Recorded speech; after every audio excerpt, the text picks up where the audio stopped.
বাংলা সাহিত্য চর্চা কেন্দ্রের পক্ষ থেকে বাংলা সাহিত্যের সকল ছাত্রছাত্রীকে জানাই আন্তরিক অভিনন্দন।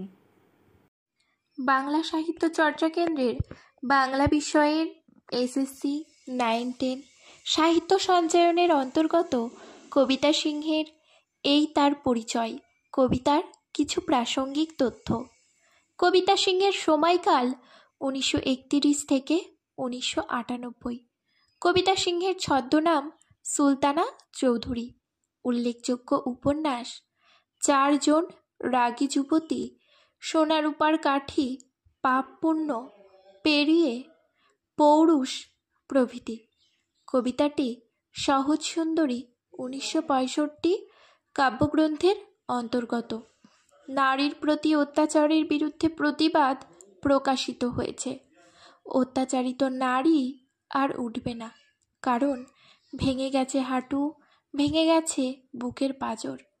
অত্যাচারিত মৃত নারী মৃতদেহ ভাসছিল কিভাবে? উদল উপুর।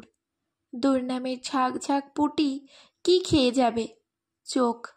বজ্রপাতে কি ভেঙে গেছে? শিরদাঁড়া।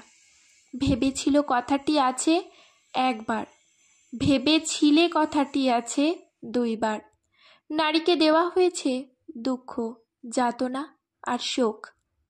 শোকে এই নারীর আর উঠে দাঁড়াবার শক্তি নেই, কারণ তার কমজোর কণিকা অর্থাৎ রক্তের জোর কমে গেছে।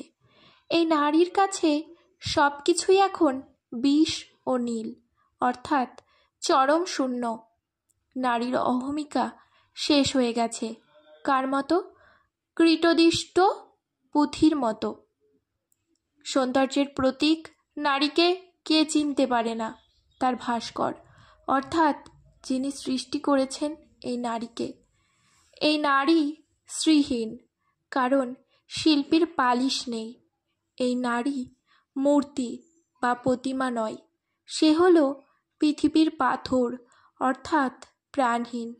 নারীরা শোকে, বেদনায় শিল্পীর কর্ণিকে পরিণত হয়েছে, যা দিয়ে রাজমিস্ত্রিরা নির্মাণ করে। ভিডিওটি ভালো লেগে থাকলে অবশ্যই লাইক, কমেন্ট এবং বন্ধুদের মধ্যে শেয়ার করে দেবেন। আর বাংলা সাহিত্য বিষয়ক তথ্য পেতে চ্যানেলটিকে সাবস্ক্রাইব করবেন।